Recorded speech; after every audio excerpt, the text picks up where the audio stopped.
Last lecture में हम लोगों ने पढ़ा था एल्डिहाइड और कीटोन्स को कैसे बनाया जा सकता है, वो कौन कौन से प्रोसेसेस हैं जिनके द्वारा हम लोग एल्डिहाइड और कीटोन्स बना सकते हैं।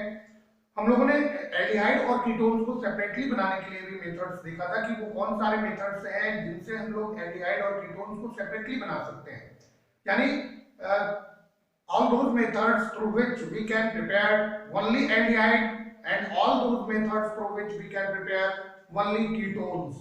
तो अभी तक जितने भी लेक्चर्स हुए हैं उन सब में एल्डिहाइड और कीटोन्स की बनाने की जितने भी पॉसिबल मेथड्स हैं, जितनी भी संभावित विधियां हैं, वो सब हम लोगों ने पढ़ लिया था। तो अभी बात आती है एल्डिहाइड और कीटोन्स की प्रॉपर्टीज की। तो आज हम लोग बात करेंगे एल्डिहाइड और कीटोन्स की कौन कौन सी प्रॉपर्टीज होती हैं और उन प्रॉपर्टीज के बारे में जानेंगे, डिटेल जानेंगे। तो सबसे पहले हम लोग एल्डिहाइड और कीटोन्स की फिजिकल प्रॉपर्टीज को डिस्कस करेंगे। Properties of aldehyde and ketone. Aldehyde and ketones तो दोनों चीजें होती है। पहले तो फिजिकल प्रॉपर्टी की बात करें, फिजिकल प्रॉपर्टी एल्डिहाइड और कीटोन्स की फिजिकल प्रॉपर्टीज की बात करते हैं। एल्डिहाइड और कीटोन्स के भौतिक गुण क्या होते हैं, कौन कौन से भौतिक गुण हैं, किस तरह से जो है वो इनकी प्रॉपर्टीज को हम लोग फिजिकली एक्सप्लेन कर सकते हैं। तो कई सारे पॉइंट्स के रूप में इसको हम एक्सप्लेन करेंगे। सबसे पहले हम लोग देखते हैं कि एल्डिहाइड और कीटोन्स जो है उनका फिजिकल स्टेट कैसा होता है। फिजिकल स्टेट कैसा होता है यानी किन अवस्थाओं में ये पाए जाते हैं, कौन कौन सी ऐसी अवस्थाएं हैं। तो जितने लोअर मेंबर्स होते हैं एल्डिहाइड्स के वो पंजेंट स्मेल वाले होते हैं। जैसे अगर हम लोग बात करें मेथेनॉल की, सबसे लोअर मेंबर है HCHO, lower member of aldehyde. तो ये पंजेंट स्मेलिंग होता है, इसकी स्मेल जो होती है वो बहुत तीक्ष्ण होती है। तो methanol is a pungent smelling। अब सवाल ये है पंजेंट स्मेलिंग क्या लिक्विड है ये या गैस है?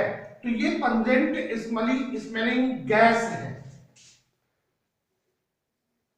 मेथेनॉल जो है वो एक पंजेंट स्मेलिंग गैस है, यानी जो सबसे लोअर मेंबर है एल्डिहाइड का ये गैसियस फॉर्म में होता है, जबकि इथेनॉल जो है वो वोलेटाइल लिक्विड होता है। Ethanol is a volatile liquid.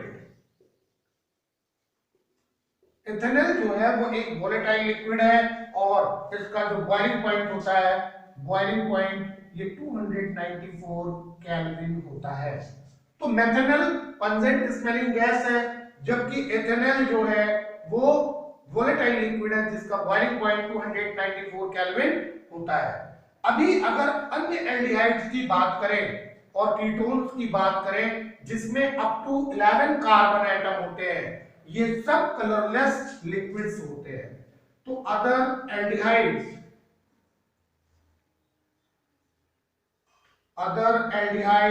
And ketones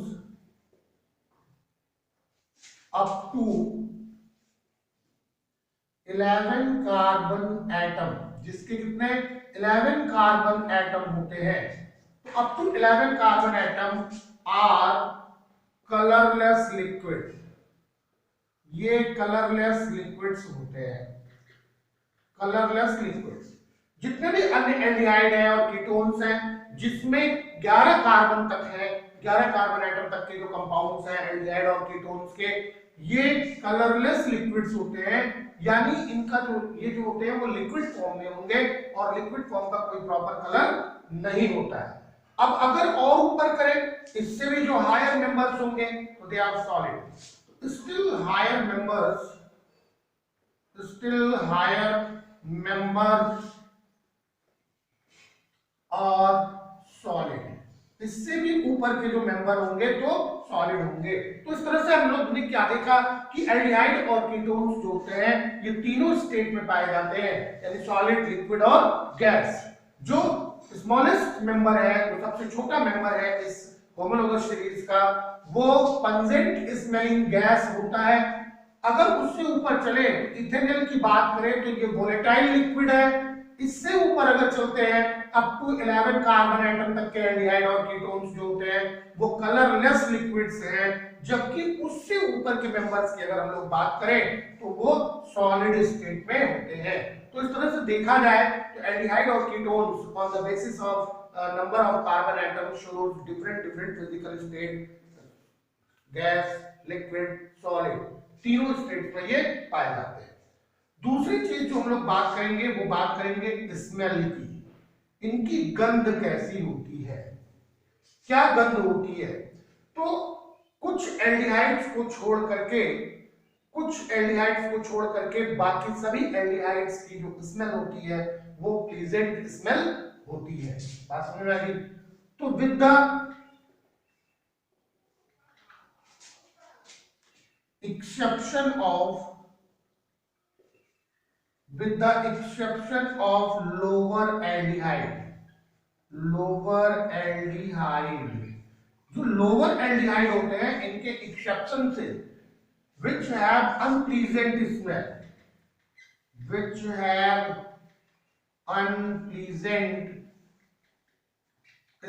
इसकी स्मेल जो होती है वो अनप्लीजेंट स्मेल होती है। बाकी सभी के सभी जितने भी होंगे, चाहे वो एल्डिहाइड और कीटोन्स हो, उनकी जो स्मेल होती है वो प्लीजेंट स्मेल होती है। तो अदर एल्डिहाइड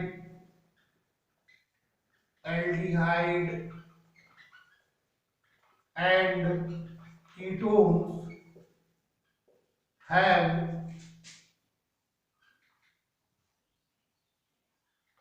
प्लीजेंट स्मेल।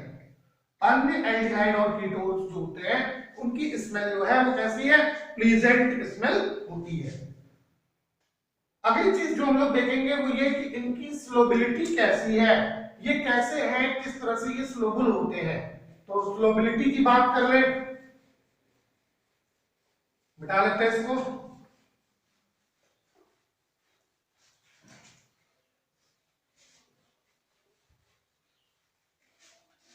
स्लोबिलिटी, तीसरी जो फिजिकल प्रॉपर्टी है वो है स्लोबिलिटी।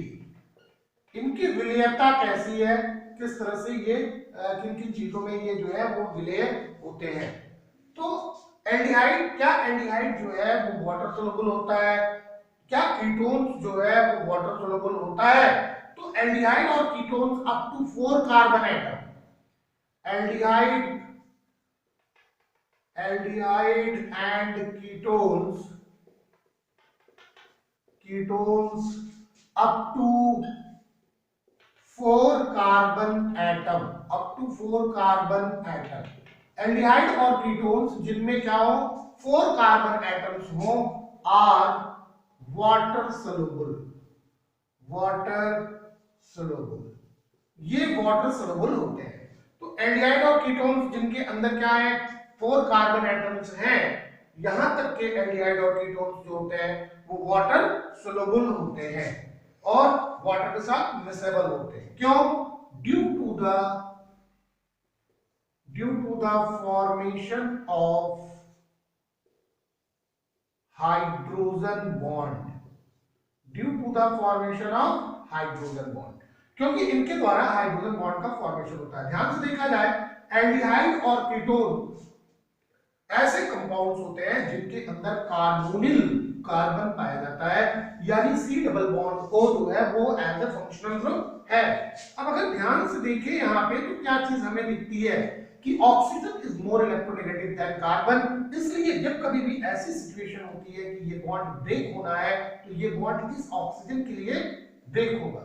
क्योंकि ऑक्सीजन जो है वो मोर इलेक्ट्रोनेगेटिव देन कार्बन है, तो shared pair of electron will move towards the oxygen and therefore this oxygen get partially negative charge and carbon becomes partially positive।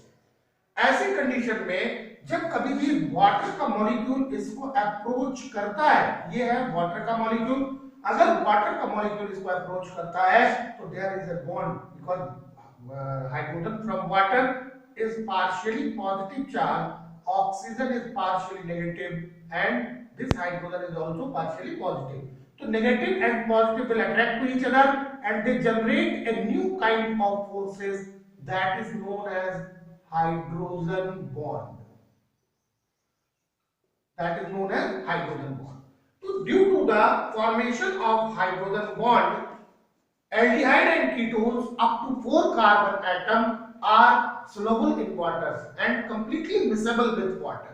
तो इस चीज को ध्यान में रखें कि हाइड्रोजन बॉन्ड्स बन जाने की वजह से, लेकिन ये प्रक्रिया जो होती है वो केवल ऐसे एल्डिहाइड और कीटोन्स में होगी जिनके अंदर केवल कितने हैं, 4 कार्बन एटम्स हैं।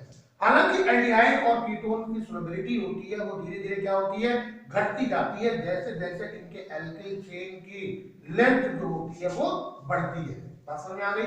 इसीलिए जितने भी हायर मेंबर्स होंगे एल्डिहाइड और कीटोन्स के वो वाटर में सॉल्युबल नहीं होते हैं या वाटर में मिसेबल नहीं होते हैं। सो however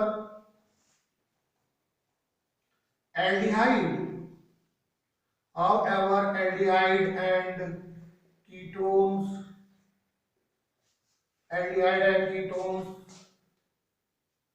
decreases its solubility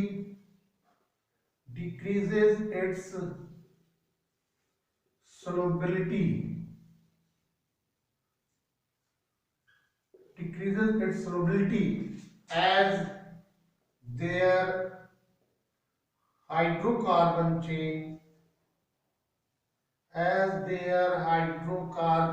chain increases, जैसे जैसे इनकी हाइड्रोकार्बन की चेन बढ़ती जाती है। तो हाइड्रोकार्बन की चेन बढ़ती जाती है, उनका मॉलिक्यूलर मास बढ़ता जाता है और हाइड्रोजन बॉन्ड्स वाटर के हाइड्रोजन के साथ हाइड्रोजन बॉन्ड्स बनाने की टेंडेंसी जो होती है वो कम होती चली जाती है एंड दैट इज व्हाई इनकी जो सोलबिलिटी है वाटर में वो भी डिक्रीज होती चली जाती है। और यही कारण है कि जो हायर मेंबर्स होते हैं एल्डिहाइड और कीटोन्स के वो वाटर सोलबल नहीं होते हैं। और लास्ट फिजिकल प्रॉपर्टी की हम लोग बात करते हैं कि बॉइलिंग पॉइंट। तो बॉइलिंग पॉइंट जो एल्डिहाइड और कीटोन का है वो नॉन पोलर कंपाउंड्स की तुलना में यानी हाइड्रोकार्बन्स की तुलना में क्या होता है, ज्यादा होता है।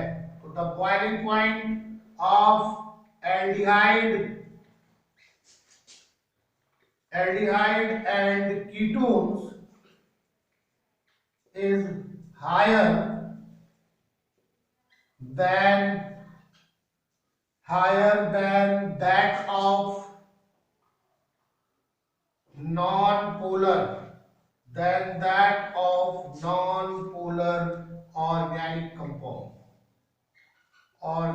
compound or weakly polar compound or weakly polar compound।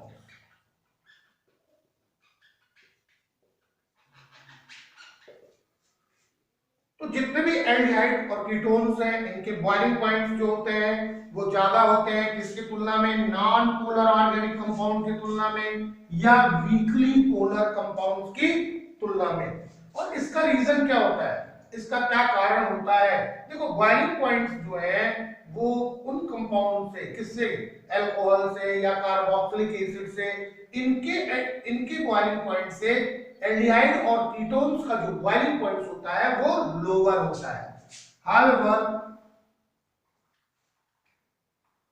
The boiling point of aldehyde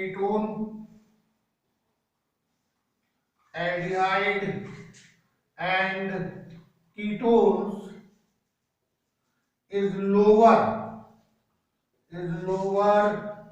than that of alcohol and carboxylic acid।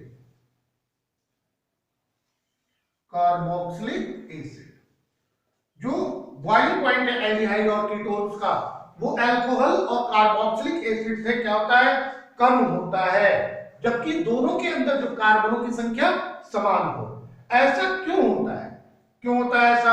ऐसा इसलिए होता है क्योंकि एल्डिहाइड और कीटोन्स जो होते हैं ये पोलर कंपाउंड्स होते हैं और इनके अंदर sufficient intermolecular dipole dipole interactions पाए जाते हैं।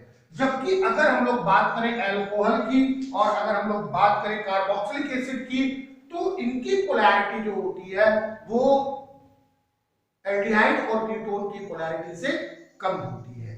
तो यही रीजन है जिसकी वजह से एल्डिहाइड और कीटोन्स की जो बॉइलिंग पॉइंट है वो अल्कोहल और कार्बोक्सिलिक एसिड से कम होती है। तो इसी को आप रीजन में लिख सकते हैं, because aldehyde and ketone, aldehyde and ketones are polar compounds,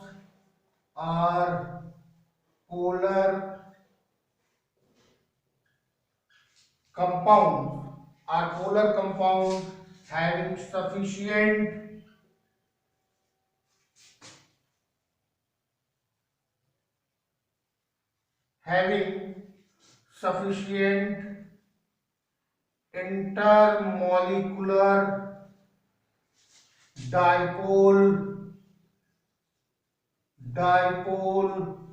interactions, intermolecular dipole interactions between the opposite ends, between the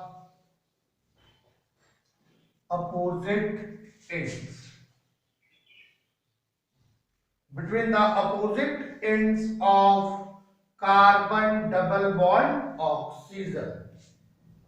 तो यही रीजन है जिसकी वजह से एल्डिहाइड और कीटोन की जो बॉइलिंग पॉइंट होती है वो अल्कोहल और कार्बोक्सिलिक एसिड से कम होती है। तो ये सारी चीज थी फिजिकल प्रॉपर्टीज एल्डिहाइड और कीटोन्स की।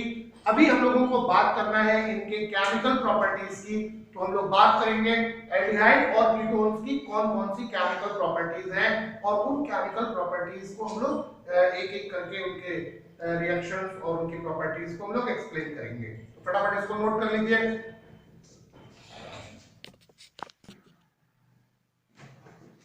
तो आइए अब हम लोग देखते हैं केमिकल प्रॉपर्टीज एल्डिहाइड और कीटोन्स की कौन कौन सी केमिकल प्रॉपर्टीज हैं।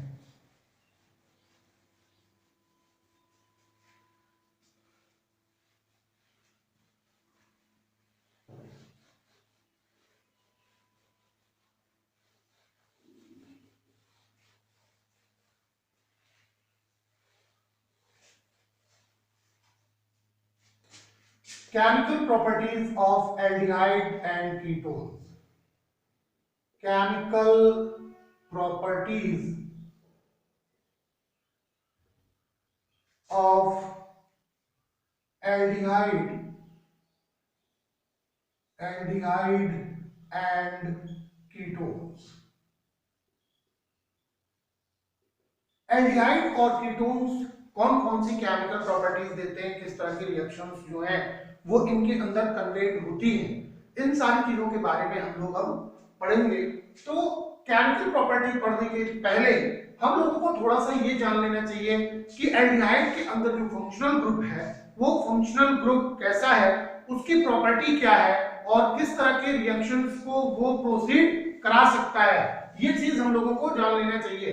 तो हम लोगों ने पढ़ा था कि एल्डिहाइड के अंदर जो कार्बोनिल कार्बन है, जो कार्बोनिल कार्बन है वही एज ए फंक्शनल ग्रुप होता है carbon double bond oxygen. Carbon double bond oxygen अगर इसके हम लोग स्ट्रक्चर को देखें तो हम लोग क्या स्ट्रक्चर देख सकते हैं कि देखो एक कार्बन के साथ ये दो बॉन्ड्स हैं और ये जो p ऑर्बिटल होता है, p ऑर्बिटल ऑक्सीजन के, यहाँ पे अगर ऑक्सीजन है ये कार्बन है तो इस ऑक्सीजन के p ऑर्बिटल से साइडवेज ओवरलैपिंग करता है, ये साइडवेज ओवरलैपिंग करता है और s ऑर्बिटल जो है वो ऑक्सीजन के s ऑर्बिटल से हेड टू हेड या कोएक्सियल ओवरलैपिंग करता है।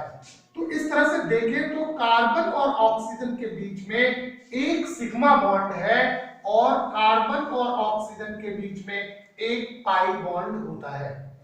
तो कार्बोनिल कार्बन में कार्बन और ऑक्सीजन के बीच में सिग्मा बॉन्ड और पाई बॉन्ड दोनों तरह के बॉन्ड्स मिलते हैं। तो इसका जो जेन्युइन स्ट्रक्चर होगा वो इस तरह से होता है।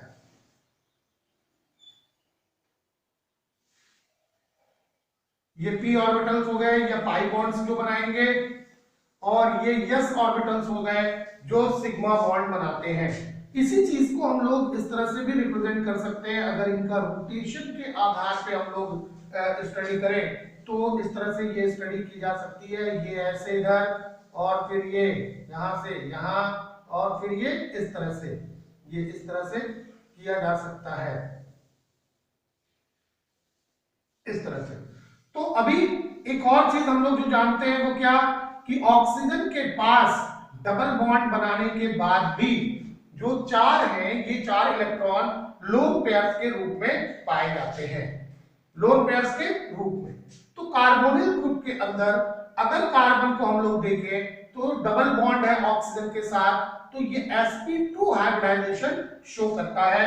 sp2 हाइब्रिड ऑर्बिटल बनाते हैं जिसमें एक सिग्मा बॉन्ड होता है और एक पाई बॉन्ड होता है। तो जितने भी यहाँ पे तीन जो सिग्मा बॉन्ड बनते हैं, एक सिग्मा बॉन्ड ये होगा, एक सिग्मा बॉन्ड ये होगा, एक सिग्मा बॉन्ड ये होगा, और एक सिग्मा बॉन्ड ये होगा।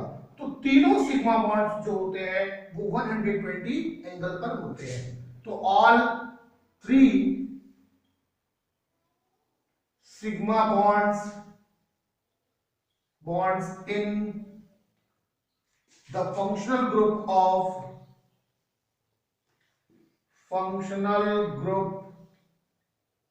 of aldehyde and ketones is 120 degree angle.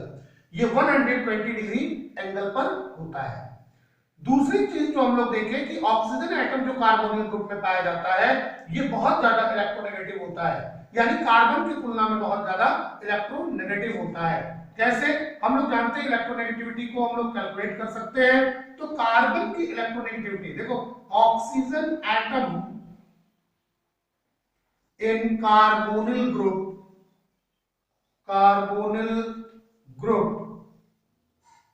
is more electronegative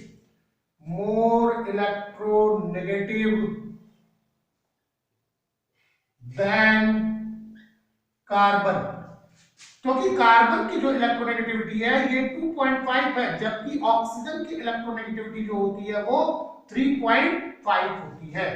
अगर हम लोग कार्बन और ऑक्सीजन के बीच के बॉन्ड लेंथ की बात करें तो ये 1.29 एंगस्ट्रॉम होता है। कार्बन और ऑक्सीजन के बीच का जो बॉन्ड लेंथ है ये कितना है, 1.29 एंगस्ट्रॉम। दूसरी चीज हम लोगों ने क्या पढ़ा था, हम लोगों ने पढ़ा था क्लास 11th में ही पढ़ा था कि कार्बन डबल बॉन्ड ऑक्सीजन में या कोई भी ऐसा डबल बॉन्ड हो जिसमें एक पाई बॉन्ड हो, तो पाई बॉन्ड जो होता है वो सिग्मा की तुलना में क्या होता है, सिग्मा की तुलना में थोड़ा वीक होता है। पाई बॉन्ड आसानी से जो है वो डिसएसोसिएट हो सकता है, क्योंकि पाई बॉन्ड की जो बॉन्ड डिसएसोसिएशन एंथैल्पी होती है वो सिग्मा की तुलना में कम होती है। तो जब कभी भी ये पाई बॉन्ड जो होगा वो ब्रेक करेगा तो इसके शेयर्ड इलेक्ट्रॉन, इसके जो इलेक्ट्रॉन होंगे वो ये ऑक्सीजन ले लेता है, ये ऑक्सीजन की तरफ जो है वो अट्रैक्ट हो जाते हैं। That is why oxygen gets slightly negative charge and the carbon becomes slightly positive. Carbon जो होगा वो कैसा हो जाएगा, slightly positive हो जाएगा, जबकि ऑक्सीजन जो होगा वो कैसा हो जाएगा, slightly negative हो जाएगा। तो इस कार्बन की पॉजिटिव चार्ज एक्वायर करने के लिए कारण और ऑक्सीजन के नेगेटिव चार्ज एक्वायर करने के कारण ही इसके अंदर जितनी भी केमिकल प्रॉपर्टीज हैं वो सब एस्टैब्लिश होती हैं। तो फटाफट इसको नोट कर लीजिए, फिर हम लोग देखते हैं कि कौन कौन से टाइप्स की रिएक्शंस ये कार्बोनिल ग्रुप देते हैं। बिटा लें इसको। कार्बोनिल कार्बन के पाई बॉन्ड के ब्रेक होने से कितने प्रकार की रिएक्शंस हो सकती हैं, तो ध्यान रहे किस तरह की रिएक्शंस होगी? देखो ऑक्सीजन ही ज्यादा एक्टिव होगा कार्बन की तुलना में, और ऑक्सीजन का चार्ज जो है वो कैसा है? नेगेटिव है। इसका मतलब ऑक्सीजन के चारों ओर इलेक्ट्रॉन डेंसिटी जो होगी वो सबसे ज्यादा होगी। तो कोई भी अटैकिंग रिएजेंट जो इलेक्ट्रॉन डिफिशिएंट होगा, जो इलेक्ट्रॉनों की खोज में होगा, उसके लिए ऑक्सीजन एक अच्छा अटैकिंग साइट हो सकता है, एक अच्छी जगह हो सकती है कि वो ऑक्सीजन पर अटैक कर ले। तो हम लोग सभी लोग जानते हैं कि जितने भी ऐसे एलिमेंट्स होते हैं, जितने भी ऐसे अटैकिंग स्पीशीज हैं जो इलेक्ट्रॉन डिफिशिएंट होती है, उनको हम लोग इलेक्ट्रोफाइल्स कहते हैं। लेकिन अगर मान लो कि न्यूक्लियोफाइल है तो न्यूक्लियोफाइल्स जो होंगे उनके लिए कार्बन एक अच्छा साइट होगा। न्यूक्लियोफाइल्स वो अटैकिंग स्पीशीज होती हैं जो इलेक्ट्रॉन रिच होती है and they are always in the seek of electron deficient region. तो अगर इस कार्बोनिल कार्बन में देखें तो इलेक्ट्रोफाइल्स जो होंगे वो इस ऑक्सीजन पर अटैक कर सकते हैं, जबकि न्यूक्लियोफाइल्स जो होंगे वो इस कार्बन पर अटैक करेंगे और अटैच हो जाएंगे, इनसे जुड़ जाएंगे। तो पहले टाइप की रिएक्शंस जो हुई वो यही हुई, क्या चीज? अब हम लोग इलेक्ट्रोफाइल्स को तो लिखते नहीं है, सीधे सीधे न्यूक्लियोफाइल्स आते हैं। तो न्यूक्लियोफिलिक एडिशन रिएक्शन देगा ये, क्योंकि किसी को सब्स्टिट्यूट करने की आवश्यकता है ही नहीं। तो पहली रिएक्शन जो होती है या जो पहली प्रॉपर्टी होती है वो हम लोग देखते हैं न्यूक्लियोफिलिक एडिशन रिएक्शंस।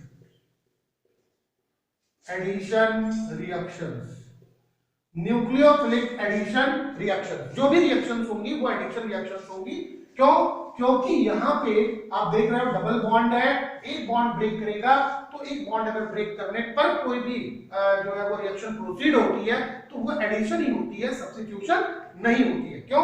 क्योंकि अगर इसमें सब्स्टिट्यूशन होता तो फिर बॉन्ड ब्रेक करने की कोई आवश्यकता नहीं थी, वो सिंपली किसी भी अटैचिंग ग्रुप को, किसी भी अटैच्ड ग्रुप को डिस्प्लेस करता और अपने आप को वहां पे अटैच कर लेता। तो उस तरह से सब्स्टिट्यूशन रिएक्शन होती है। लेकिन चूंकि यहां से किसी भी चीज का डिस्प्लेसमेंट होता ही नहीं है, बॉन्ड ब्रेक करता है और बॉन्ड ब्रेक करके एक सुटेबल प्लेस प्रोवाइड करता है ताकि कोई भी इनकमिंग ग्रुप वहां पे अटैच हो सके, और इसीलिए ये अटैचमेंट रिएक्शन होती है, यानी एडिशन रिएक्शन होती है। तो पहली कैटेगरी तो यही हो गई। दूसरी कैटेगरी ये होगी कि न्यूक्लियोफिलिक एडिशन तो होगा, न्यूक्लियोफिलिक एडिशन, लेकिन इसके साथ साथ कुछ चीजें निकलेंगी, तो फॉलोड बाय एलिमिनेशन।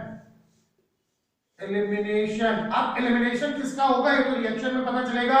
वैसे जनरली वाटर एलिमिनेट होता है, एलिमिनेशन ऑफ वाटर, यानी न्यूक्लियोफाइल ऐड होंगे, लेकिन ऐड जैसे ही होंगे वाटर को यहां से निकाल देंगे, वाटर को एलिमिनेट कर देंगे। तीसरी कैटेगरी की जनरल रिएक्शन है जो सब में होती है, क्या चीज? Oxidation of aldehyde and ketones, oxidation of aldehyde and ketones. और चौथी चीज जो हम लोग देखेंगे वो देखेंगे रिडक्शन। बहुत ही ज्यादा इंपॉर्टेंट रिएक्शंस मिलती है रिडक्शन में, reduction of aldehyde and ketones. Aldehyde और कीटोन्स का रिडक्शन कैसे होता है, इन चीजों को हम लोग देखेंगे। और इसके साथ साथ कुछ मिसलेनियस रिएक्शन देखेंगे, कुछ स्पेशल क्लास ऑफ रिएक्शंस देखेंगे जो एल्डिहाइड और कीटोन्स देते हैं। क्या स्पेशल रिएक्शंस होती है इनके बारे में भी हम लोग बात करेंगे, कुछ मिसलेनियस रिएक्शंस की भी बात करेंगे। तो मेनली हम लोगों को इन चार कैटेगरीज के अंदर इसकी केमिकल प्रॉपर्टीज को स्टडी करना है। तो सबसे पहली प्रॉपर्टी जो सबसे पहली कैटेगरी है वो है न्यूक्लियोफिलिक एडिशन रिएक्शंस। तो बाकी को मिटा लेते हैं और फिर देखते हैं कि न्यूक्लियोफिलिक एडिशन रिएक्शंस कैसे होती हैं, कौन कौन से ऐसी कंडीशंस होती हैं जिसमें न्यूक्लियोफिलिक एडिशन रिएक्शंस होती हैं। तो आइए देखते हैं कि हमारे पास जो एल्डिहाइड और कीटोन का फंक्शनल ग्रुप है वो कार्बोनिल ग्रुप है। हम लोग इसके पहले भी डिस्कस कर चुके हैं कि ये कार्बोनिल ग्रुप है जिसमें डबल बॉन्ड लगा हुआ है, एक सिग्मा बॉन्ड है और एक क्या है? पाई बॉन्ड है। दूसरी चीज जो हम लोगों ने देखी कि ऑक्सीजन और कार्बन का अगर हम लोग कंपैरिजन करें तो ऑक्सीजन जो है वो ज्यादा इलेक्ट्रॉन नेगेटिव है, और ऑक्सीजन ज्यादा इलेक्ट्रोनेगेटिव होने के कारण जब ये पाई बॉन्ड ब्रेक करेगा तो इसके शेयर्ड इलेक्ट्रॉन ऑक्सीजन की तरफ मूव करेंगे। अब ऑक्सीजन जो होता है वो स्लाइटली नेगेटिव, तो कार्बन जो होता है वो स्लाइटली पॉजिटिव हो जाता है, क्योंकि ऑक्सीजन जो यहाँ पे एक बॉन्ड बना है जो दो इलेक्ट्रॉनों के शेयरिंग से बनता है, तो एक ऑक्सीजन का है और एक कार्बन का, लेकिन हाई इलेक्ट्रोनेगेटिव होने की वजह से ऑक्सीजन कार्बन के भी शेयर्ड इलेक्ट्रॉन को ले लेता है, जिससे कार्बन स्लाइटली पॉजिटिव हो जाता है। अब अगर मान लो इस पे कोई भी न्यूक्लियोफाइल अटैक करे, कोई भी न्यूक्लियोफाइल अटैक करेगा, तो न्यूक्लियोफाइल्स जो होते हैं वो इलेक्ट्रॉन रिच स्पीशीज होती हैं, और इलेक्ट्रॉन रिच होने के कारण ये हमेशा किस कार्बन को या किस एलिमेंट को सीक करेंगे, उस एलिमेंट को ये खोजते हैं जो इलेक्ट्रॉन डिफिशिएंट हो, जिसके ऊपर पॉजिटिव चार्ज हो। तो डेफिनेटली अगर इस कार्बन और ऑक्सीजन में देखें तो कार्बन जो होता है वो पॉजिटिवली चार्ज होता है, तो ये न्यूक्लियोफाइल इस कार्बन पर अटैच करेगा, और कार्बन पर अटैक करने के बाद जो कंपाउंड बनेगा वो इस तरह से, ये ऑक्सीजन स्लाइटली नेगेटिव हो जाएगा, और जो ये न्यूक्लियोफाइल था वो इस कार्बन के साथ जुड़ जाएगा। न्यूक्लियोफाइल होगा वो कार्बन के साथ अटैच हो जाता है। अब अगर इसी के साथ हम एसिड हाइड्रोलिसिस कर दें, एसिड के प्रेजेंस में हाइड्रोलिसिस कर दें, तो देखो ये पॉजिटिवली चार्ज आयन है, तो ये यहाँ ऑक्सीजन जो कि नेगेटिव था इस ऑक्सीजन के पास जाएगा और न्यूक्लियोफाइल यहाँ ही रह जाएगा। यही प्रोडक्ट बनता है, ये प्रोडक्ट हो गया।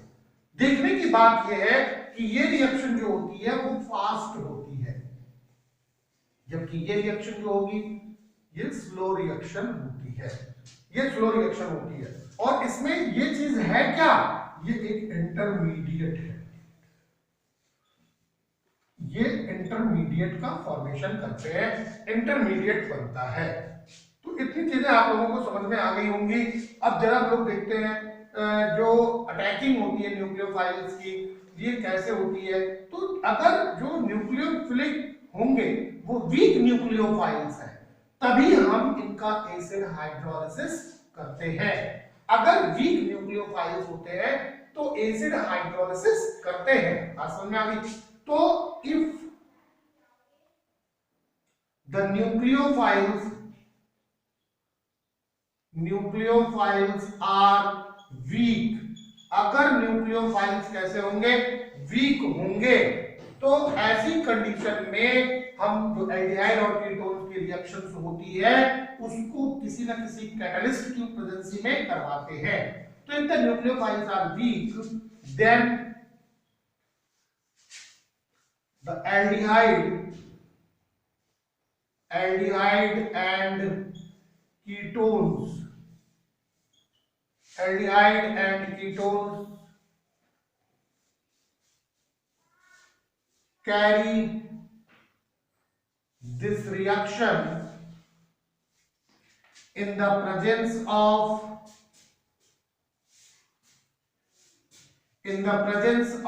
a catalyst। किसकी उपस्थिति में, एक कैटलिस्ट की उपस्थिति में ये रिएक्शन करते हैं। तो कैटलिस्ट जो होता है वो क्या लेंगे हम लोग, तो यहाँ पे जैसे हम लोगों ने एसिड लिया, कोई भी एसिड कैटलिस्ट हो सकता है। इसीलिए ऐसी रिएक्शन, ऐसी न्यूक्लियोफिलिक एडिशन रिएक्शंस जिसमें न्यूक्लियोफाइल्स जो होते हैं वो वीक होते हैं, उनको एसिड कैटालाइज्ड कहते हैं। Acid catalysed nucleophilic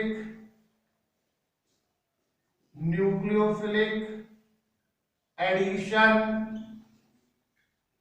reaction, acid catalysed nucleophilic addition reactions कहते हैं। तो बहुत सारी ऐसी रिएक्शंस हैं, जैसे देखो क्या प्रोसेस होता है, कार्बन डबल बॉन्ड ऑक्सीजन है, हमने क्या लिया, हमने लिया HIN, कहां से, from acidic medium, acidic medium जो कि कैटलिस्ट के रूप में काम करेगा। तो एसिडिक मीडियम में से लिया, आपको पता है ये बॉन्ड इसके लिए ब्रेक करेगा तो ये नेगेटिव और ये कार्बन कैसा हो जाएगा, पॉजिटिव हो जाएगा। ध्यान से देखने की बात है कि ऑक्सीजन नेगेटिव हुआ तो सबसे पहले जो एसिडिक मीडियम लिया गया है वो ऑक्सीजन से अटैच हो जाएगा और ये जो प्रोडक्ट बनेगा ये बन जाएगा ये इस तरह से कार्बन डबल बॉन्ड ऑक्सीजन और इसके साथ H जुड़ जाएगा। अब ध्यान से देखें, अगर ये H जो है वो कैसा है, स्लाइटली पॉजिटिव है, तो इसके चार्ज को सेटल करने के लिए ये बॉन्ड ब्रेक करता है। यहाँ पे जो बॉन्ड की ब्रेकिंग हम लोग यहाँ से देख रहे हैं या इसके पहले हम लोगों ने देखा, तो इस बॉन्ड की ब्रेकिंग जो होती है वो इस चार्ज को, जो ये हाइड्रोजन अटैच हुआ पॉजिटिवली चार्ज हुआ, इसको ब्रेक करने के लिए इस बॉन्ड जो है वो क्लीव होता है और इसी से इंटरमीडिएट प्रोडक्ट बनता है। तो अब सिंगल बॉन्ड हो गया और ये OH हो गया, यहाँ पे आपका 2 लोन पेयर्स रहेगा। इससे एक्चुअल में होता क्या है, इससे जो मेन जो इसका रीजन है, जो मेन इसका पर्पस है वो है कि कार्बन के ऊपर जो पॉजिटिव चार्ज है, इस पॉजिटिव चार्ज की पॉजिटिविटी जो है वो बढ़ जाए, जिसकी वजह से एक वीक न्यूक्लियोफाइल्स जो है वो भी यहाँ पे अटैक कर पाए। तो जो एसिड लिया जाता है उसका मेन पर्पस जो होता है वो यही होता है कि कार्बन का जो पॉजिटिव चार्ज है ये कार्बन के पॉजिटिव चार्ज को इनहांस कर दे, और जब कार्बन का पॉजिटिव चार्ज इनहांस हो जाएगा तो ऐसे में वीक न्यूक्लियोफाइल्स जो होंगे वो भी अटैक कर सकते हैं। अब अगर यहां पे देखें तो अगले स्टेप में जहां की हमारे पास ये है कार्बन सिंगल बॉन्ड OH, ये चीज है, तो कार्बन पॉजिटिव है। अब इसके ऊपर कोई भी न्यूक्लियोफाइल अटैक बड़ी आसानी से करेगा, चाहे वो वीक ही क्यों ना हो, तो वीक न्यूक्लियोफाइल इसके ऊपर अटैक कर लेगा, वीक न्यूक्लियोफाइल अटैक कर लेता है। तो वीक न्यूक्लियोफाइल इसके ऊपर अटैक करेगा और हमारा जो प्रोडक्ट है ये बन जाएगा इस तरह से, यहाँ OH हो गया और ये न्यूक्लियोफाइल अटैच हो गया, ये प्रोडक्ट बन गया। तो इस तरह से प्रोडक्ट बन जाते हैं। तो इस तरह से अगर देखें तो ये जो रिएक्शंस होती है एल्डिहाइड और कीटोन्स की, जो वीक न्यूक्लियोफाइल्स के साथ होती है, ये वीकली एसिडिक मीडियम में होती है, ये वीकली एसिडिक मीडियम में होती है। अभी हम लोग जरा सा बात करेंगे जो रिलेटिव रिएक्टिविटी है एल्डिहाइड और कीटोन्स की। तो रिलेटिव रिएक्टिविटी क्या होती है एल्डिहाइड और कीटोन्स की, इसके बारे में हम लोग बात करेंगे, तब तक इसको आप लोग नोट कर लेंगे।